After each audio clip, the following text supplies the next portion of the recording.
Hello friends, hope you're all doing well. I want to take this moment to say wash your hands and abide by CDC guidelines as much as possible. With that out of the way, I want to talk today about working from home and some of the tips that I've used to kind of boost productivity and contentment here at home while working. This is something that's super popular right now because a lot of people are being forced to work from home or spending a lot of time at home and want to actually, still be productive. There's a lot of things outside of just, getting more done for a company that productivity helps with, in the sense that it helps us feel more refreshed, it helps us feel more kind of content with ourselves. And I'm definitely not an expert on this, but I started doing these kinds of things way before, the coronavirus outbreak and COVID-19. And so it's something that I feel like I have a little bit of understanding into and that I can offer in video form to help you guys out with. So with all of that out of the way, let's go ahead and jump into the video.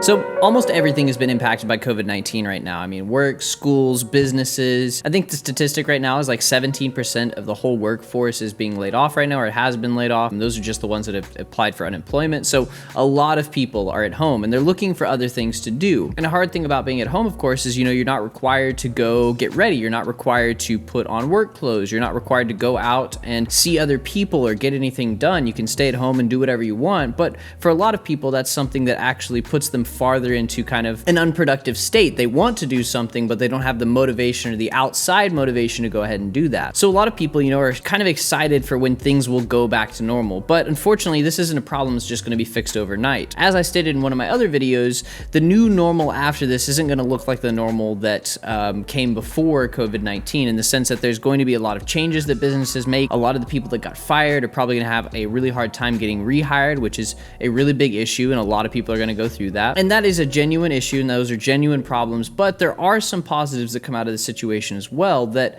businesses will catch on to and people will catch on to, and I'll kind of hit on both of those here. First, there's a fair chance that businesses will most likely want to move to working with their employees from home, in the sense that businesses now realize that their employees can get work done from home and, maybe lose 10% of their productivity. That for them could be more beneficial than them actually, having office space and requiring everybody to commute into work, because that means less rent paid for a whole floor or a whole building, something that saves them money overall. Obviously, if they're going to have employees work from home, they're probably going to create videos on how to work from home and how to do it most effectively. They'll probably send you home with work computers and stuff like that, but it's something that companies may genuinely look at and say, well, hey, if my employees can work from home, then I won't have to, house them. I won't have to try to create a work environment that they like. I won't have to pay for a building lease. I won't have to do any of this kind of stuff that I used to have to do, and that saves me money. Businesses are also benefited by this because they can actually hire people from environments that aren't directly close to their buildings, in the sense that any employee that doesn't have to be on site can be anywhere in the world. And as long as they figure out a way to, help their employees be productive at home, all different kinds of states, from all different kinds of environments, and hopefully be able to make use of people that have skills in specific areas that they didn't have access to or didn't have local access to in their area. So there are a couple things that could definitely be good for businesses. Now, this doesn't mean this is going to be good for everybody. And right now we're in the interim to where a lot of people are still being laid off. A lot of people haven't found solutions, and businesses really haven't responded in a way that's actually making a genuine difference for their employees or for the people that are unemployed now. So that's definitely something that still needs to be fixed. And that's definitely a problem that a lot of people are going to be needing help with. Now, on the flip side, since this is something that's so impactful and a lot of people are becoming aware of how viruses spread and how important it is to kind of flatten the curve or social distance, a lot of the normal things that businesses did in the past that were kind of unnecessary will start to be noticed by their employees, in the sense that a lot of people that are looking to get hired after all of this is over will probably be very cognizant or very aware of whether their business allows them to work from home or not. And that may genuinely become a question that a lot of people ask their employers. And some may be completely okay with working in an office building. Some people are forced to work in an office building, but for a lot, that's going to be a question that's on a lot of people's minds. And for me personally, I want to be part of flattening the curve, and I want to be somebody that helps out and helps stop the spread of another virus like this. And so when I'm looking at potential jobs, especially if it's like an editor job or it's something to where I'm copywriting writing or something like that, that's all stuff that I can do from home. And especially if I'm directly connected with my business and my manager is on the phone with me or on Discord with me or something like that, I still feel like I could get the same amount of work done. And so in the future, when I am looking for jobs, that's definitely something that's going to be on my mind. And I'm sure it's going to be on the mind of a lot of people like me. So for those reasons, working at home and kind of being able to be productive on one's own is going to become really, really important. At least I think it could potentially become really, really important. And it's already been important for people that are in college or in high school. And then that's kind of been compounded by COVID-19 as well. We have a lot of colleges that have completely shut down their dorms and required everybody to move out. And now all their classes are hosted online. So especially if this does become something that people have to start doing, working from home, getting good at working at home, what are some tips on actually being able to do that and getting good at it? Well, I don't have all of the answers here and I don't have all of the best ways of doing this, but even before COVID-19, there was a lot of things that I had to do from home working at my job, and there's a lot of things that I had to put into place to, make sure that I was actually doing a good job as a photographer and as an editor for this company being the company that I work for right now. And so I want to bring some of those up here and kind of offer them as tips or suggestions. There's a fair chance that not all of these are going to work for everybody, but there are things that I've been practicing for a while that have helped out that I want to offer to you. So that way, if you are looking for things to continue to help you improve your productivity and get better at knocking out certain tasks and then being able to move on from them, this might help you out.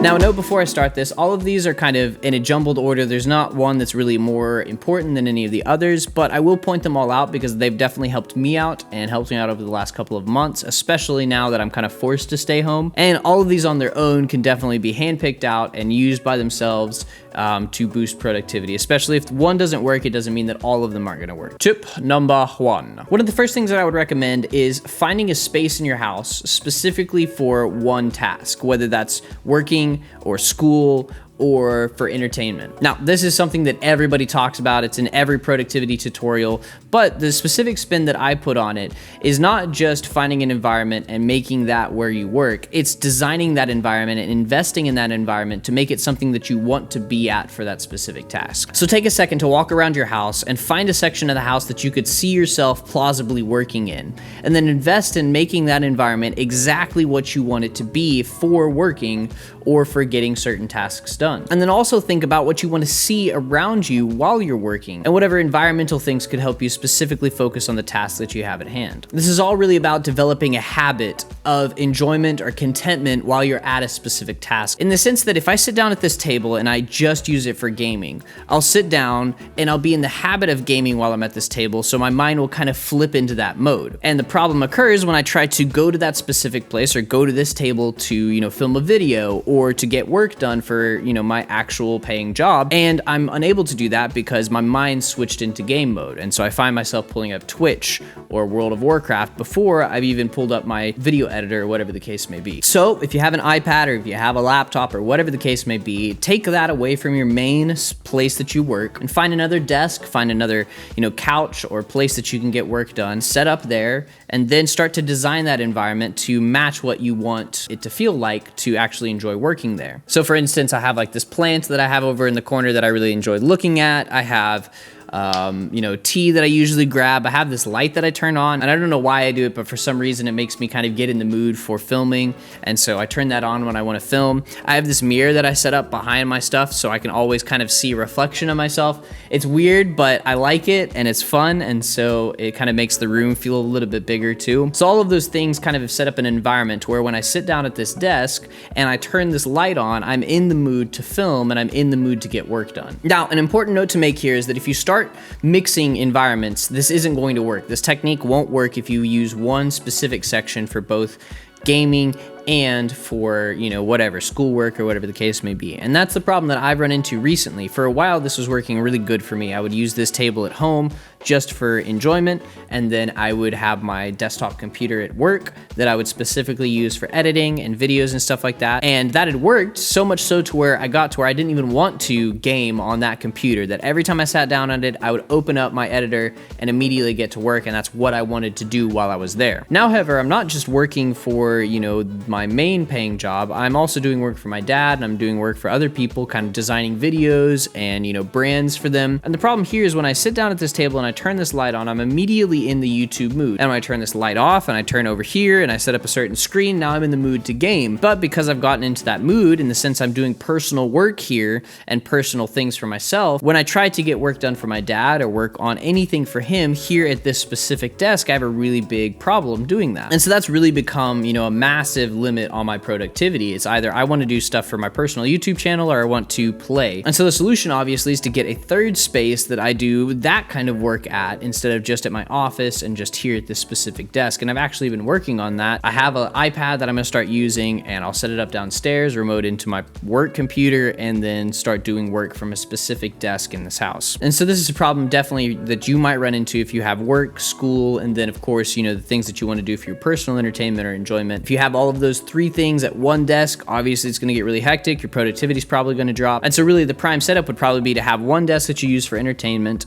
one desk that you use for schoolwork, and then, have an off-site office or, another room in the house that you've set up your work stuff in. And each of these are designed to feel a specific way, so that way when you sit down at that specific table, you kind of feel ready to get into that mood. Tip 2. This is kind of related to the first tip, but just as you would want to invest in the environment that you're in for your specific, tasks that you're trying to get done, I would also recommend investing in the equipment that you're going to use to get those tasks done. And obviously not everybody's going to have the money to do this, but I definitely recommend as you get more money and as you're able to invest in the specific things that you use on a day-to-day basis and make them precisely exactly what you want them to be for your most enjoyed experience getting whatever task done. Schoolwork, homework, work, or, personal entertainment. And the reason is for this is because, especially when you're doing a task that you don't necessarily want to do, but you have, any small kind of thing that you dislike about that experience will become amplified. In the sense that if I don't like the keyboard that I'm typing on, I won't necessarily enjoy that task nearly as much. If I know when I was having to use other people's computers and they were work computers and they were kind of low spec, it was really difficult for me to type on them and enjoy the experience because I was so limited by the hardware of the computer and I could physically tell how slow the computer was. And so that's something that's really important. If you have an old laptop, it doesn't mean you have to go buy a new one,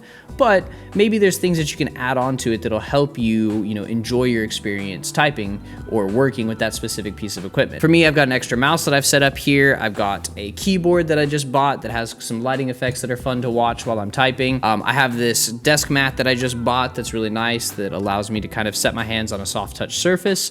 And all of those things really help this whole kind of experience while I'm sitting down to work or to write scripts. And the same thing for my larger desktop that I use for work. I set that one up to have a really, really nice screen that I enjoy looking at. I have one of these mice up there as well, and that's really enjoyable to use. And so basically I have an environment that I enjoy sitting down at, that I enjoy being at, and that kind of helps remove some of the frustration, especially when I don't want to do a specific task. And obviously if you have an iPad that you're trying to get schoolwork done on, if you're trying to type on a, physical touchscreen, it's really difficult. And, for a lot of people, it's kind of a frustrating experience, but if you just get a keyboard to use with that, then it'll be a lot more enjoyable. For me personally, I like using mechanical keyboards. They always have like a nice click sound to them and they're fun to type on. But maybe you like, electronic keyboards, maybe you like a specific look or whatever's going to best suit you equipment wise to get whatever task that you need done. And this is really big. This is something that's massively helped me out, and I've kind of practiced this with my current job, and it's really helped because if I'm ever frustrated, I'm less frustrated because at least I enjoy the equipment I'm using, and I'm not forced to work on equipment I don't like on a task that I don't like. And so I definitely recommend trying this one out, even if you don't think it's going to be super, super helpful. Tip 3. This is like the most basic thing that everybody says, but I would recommend taking breaks. This one's kind of simple and everybody recommends it, but it makes a massive, massive difference. Taking breaks is something that allows you to kind of physically reset and kind of refresh your brain on a specific topic. But I would kind of recommend to do things a little differently during your breaks. Most people would say, hey, do whatever takes your mind off your current task or topic. And sometimes that's super helpful, but what I would recommend is kind of having that topic in the back of your head and getting up physically and doing something else and not sitting down at any of your other environments, but specifically staying with, whatever task you're working on, whatever places you've kind of sectioned out to do that task at. Maybe get up and make a drink for yourself, or, cook some food, maybe do some push-ups or sit-ups or touch your toes for a second, all the time thinking about whatever specific task you're trying to fix or solve. For me, I found that kind of helps me reset my perspective on whatever I'm trying to get done, and it helps me kind of refocus on whatever problems at hand. And usually I'm able to sit down and say, okay, you know, I had a roadblock when I was trying to get this script done, but now I'm a little bit more refreshed. I've thought about it for a second while doing something else, and now, or at least when I sit down at the computer this time, it's easier for me to type.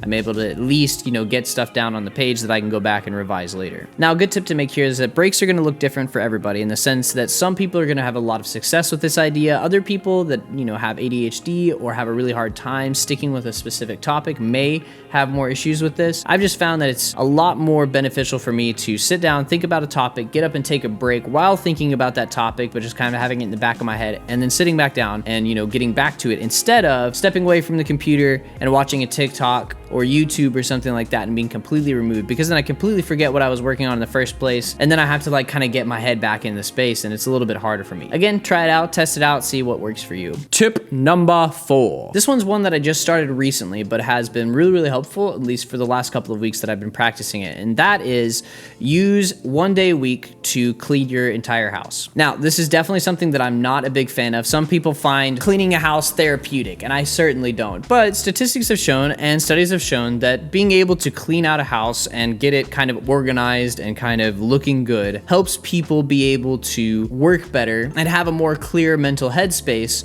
when it comes to specific tasks or specific topics, or just in general. And I could say to some varying degree that this is kind of true for me, at least. The more cluttered my house gets, the harder it is for me to kind of take a break and go downstairs and feel like everything's right with the world. When I look at a really, really dirty kitchen, or, you know, our rug has, you know, whatever, like food crumbs on it, or whatever the case may be, I have a lot harder time going downstairs to take a break and feeling like I'm getting refreshed. And so I've recently started using Sundays as my day to kind of clean everything in the house and get the whole kitchen looking good, wash all the dishes, throw them all in the dishwasher, do all that kind of stuff. And while it's not something that I really, really enjoy, for me, I found that it helps me get back in the headspace to do whatever script that I need to do, or, you know, whatever project I have for dad, whatever the case may be. Now, some of you may be in the same spot that I am and really, really hate cleaning. So what I would suggest to kind of take your mind off of cleaning is to set up a video chat with a friend while you're doing it, or, you know, have a YouTube video or something else playing in the background that you enjoy listening to. That way, you're not 100% focused on whatever task you have at hand and how much you dislike cleaning. For me, I found that that gives me kind of the motivation to do stuff, and it associates positive memories,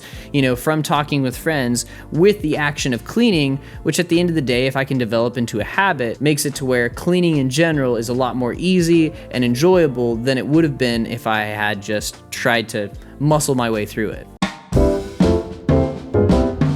So to recap, invest in your environment and make sure that you have specific environments sectioned out for specific tasks. And know that if you want to be super productive at all of the tasks that you have at hand, only do one specific thing in one specific space. That way, every time you enter that area, you have the habit of doing that specific thing at that specific space. And it's also important to enjoy those environments and to feel comfortable when you're in those spaces. And again, to remove every annoyance environmentally from where you're working. So set them up in a way that feels comfortable. Think about what you would enjoy, you know, looking at on a day-to-day basis in those specific spots. Then invest in the gear that you're using and make sure that there's no annoyances there. Find the keyboard that you like typing on and the mouse that you like using. If you just have an iPad at home, make sure that you have a keyboard and a mouse to use with it. So that way, when you're working in Word and the other documents and things that you have to use for school, that it feels a lot more comfortable and you enjoy it. If you have a Chromebook, same kind of thing. Make sure that you have a mouse and a keyboard that you enjoy typing on, or whatever the case may be. You know, connect a screen if the screen on your laptop's bad, or anything to help kind of remove the annoyances that you're facing during the day and kind of make every piece of the gear that you're using something that you want to use and not something that you have to use. Third, take breaks to refocus yourself on the specific tasks that you're working on, and make sure that they're physical breaks, something that you're doing to actually physically get up and stretch and relax, or times that you go do dishes or clean the house, just that you're able to put that process into the back of your head, think about it for a little bit longer, but not put as much energy into, and then come back and hopefully have new eyes on whatever task that you have at hand. Fourth, take a day a week and kind of use it to reset yourself, and whether that's cleaning and organizing the environment you're in, or basically anything that's going to put you back to square one. That way, every week you feel like you're starting from the same place place that everything is right with the world as much as it can be starting into the work week. That way you don't feel like you're constantly expending yourself and never getting back to a place that's kind of at homeostasis or at a perfect balance. As I said at the beginning, I'm not an expert in any of this, but these are things that have helped me that I kind of put in place a little while back that have definitely benefited me now that I'm having to work a lot more from home or go to an office that literally has 0 people in it and still get work done. They definitely help me manage my time, and now that I'm running into more issues, especially with now using the same computer to game and to try to get work done for personal family matters, I'm able to kind of apply these techniques that I'd already put into place and realize, well, hey, if I'm trying to be more productive, I just need to create a third space that I do all of that specific work from, and problem solved. So hopefully these have been helpful for you. Definitely let me know in the comments below if some of these things stood out to you. Let me know if you're able to apply these things and how that works for you. Definitely feel free to take a look at other videos out there on productivity, kind of get a good synopsis of what's out there and apply what works for you. So test things out, see if they work, and if they don't, then throw them away. And if you find one specific thing that does work, then use that, apply that, and then try to find other things that will help as well. That all being said, that's pretty much it for this video. I will see you guys in the next one.